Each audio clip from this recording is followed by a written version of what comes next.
Hi mga loves, finally ito na nga magiging dream come true na ang ating gustong sasakyan. Matagal ko tong pinag-isipan kung ako ba ay bibili ng sasakyan kasi nga naisip ko kapag sasakyan kasi nagdi-depreciate ang value. Hindi talaga siya asset kundi more on liabilities. Pero kung magagamit naman natin siya sa business ay kailangan din talaga natin bumili. Pero matagal na panahon, siguro more than 1 year ko tong pinag-isipan dahil nga alanganin ako. Dahil last year, bumili din ako ng sasakyan pero maliit lang. Wala namang problema sa maliit kong sasakyan until kapag bumibisita yung family ko or mayroon delivery ng mga products like yung ating mga serum. Pero hindi naman tayo nagpa-deliver ng mga products every month. So, once in a while lang. And hindi talaga siya problema sa akin kapag may delivery dahil nga pwede naman tayo mag-hire ng truck. Pero ito talaga, pag bumibisita yung family ko or pag nagro-road trip na gusto natin kasama yung mga bata. Eto, nung nagpunta kami ng Tacloban, ay ganyan, kawawa yung mga bata kasi siksikan talaga kami sa sasakyan. And of course, for safety na din dahil pag small car, hindi talaga siya advisable for long drive. Finally, this year, ayan na nga, matutupad na natin ang isa sa ating pangarap para sa pamilya. Hindi lang para sa akin sa sarili dahil hindi naman ako maluho. Hindi ako mahilig sa sasakyan sa totoo lang. Kontento na nga ako doon sa maliit kong sasakyan. Pero for the love of family, para pag bibisita sila, masusundo ko na sila at kasya na kami lahat. Medyo malaki-laki kasi yung pamilya ko. And of course, for business purposes din talaga. Yun yung main reason, di ba? So, dapat before papasko, bibilhin ko na to. Pero nag-alangan talaga ako, nagdalawang isip ko. Marami kasi akong option. Nagtingin din ako sa Nissan, yung Livina ng Nissan. Tapos tumingin din ako sa Suzuki, yung Ertiga hybrid nila. By the way, before pala ako nakapag-decide dito sa Veloz na unit, kasama ko si Car sa pag-shopping. So, nagwi-window shopping pa lang tayo ngayon ng car. So, sakyan dahil yung family ko pag pumupunta dito, hirap na hirap kaming magkasya sa aming sasakyan. And kailangan ko rin talaga ng mas malaki for safety dahil yung kalsada dito sa Samar ay mga lubak-lubak. Nung una, yung option talaga namin is yung Livina Nissan. Pero nung nakita ko na yung interior niya, napaka-basic lang niya. Parang siyang kotse ng panglalaki. So, hindi ko nagustuhan. Tapos, mas mahal siya compared sa Veloz.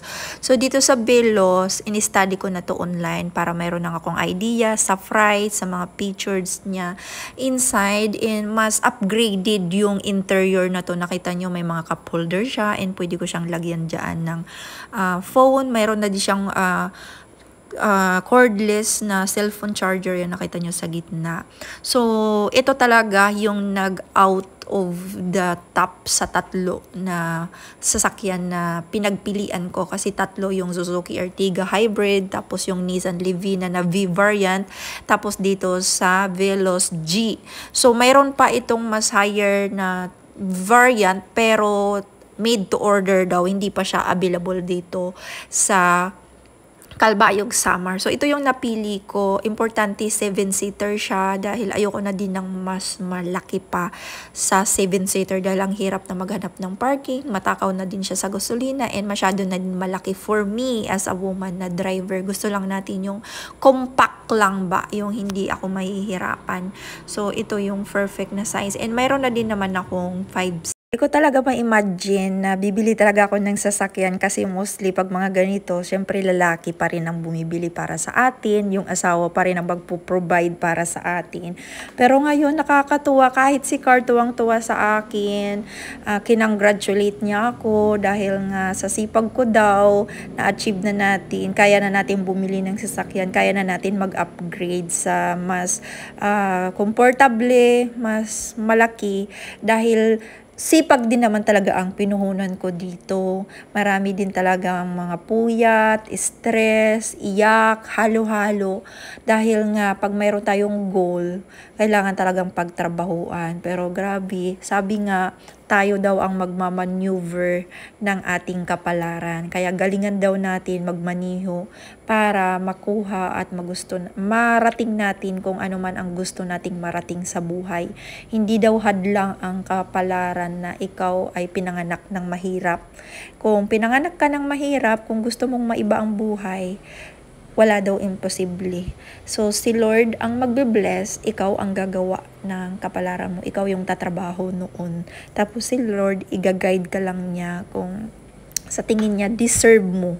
So, I think deserve ko to kasi binigay ni Lord.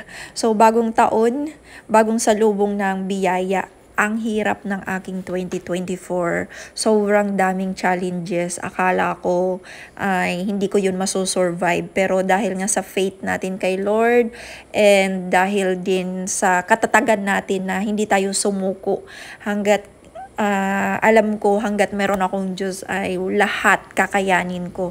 Grabe yung 2024 ko, roller coaster talaga. Akala ko mag-fulfilled yung marriage ko pero ito tayo, na-revealed kaming dalawa and nadagdagan yung blessing, another milestone ito para sa akin and yung nakaka-proud dahil hard-earned money ko siya. And sobrang natutuwa ako kasi hindi ko na kailangan mag-demand pa kay Carl na gusto ko to, gusto ko yan.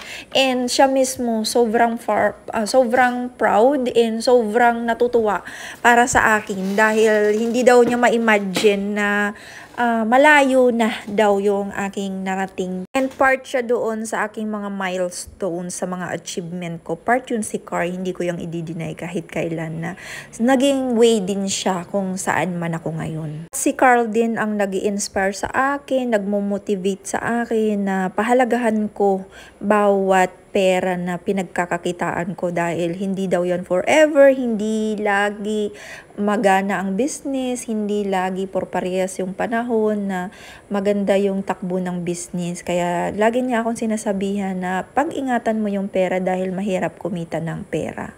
Nung bata ako, never namin yan na-experience na magkaroon ng mga bike. Pero ito tayo, grabe yung blessing ni Lord. Alam talaga ni Lord kapag mabait ka, siya yung gagawa ng paraan para sa'yo na maging magaan yung pasok ng blessing. Kaya wini-wish ko din sa inyo mga loves this 2025 kung mayroon kayong gustong i-manifest, wag nyong sukuan. Free lang naman mangarap. Lakihan nyo yung mga goal nyo pero sabayan natin ng effort and trabahuin natin sa malinis na paraan. Hindi hadlang ang kahirapan para hindi mabago ang ating kinabukasan. Tayo at tayo pa rin ang gagawa at magpapabago sa ating kapalaran. Kaya kung kayo ay nahihirapan ngayon, hindi por parihas ang buhay. Yun nga sabi nga umiikot ang gulong.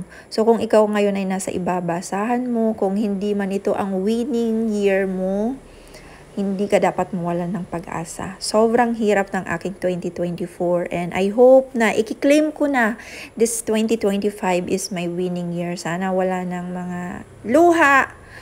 Normal lang siguro may stress part na yun ng buhay natin. Kung paluhain man ako, sana mas lalo akong patatagin. So yun lang, salamat. Bye!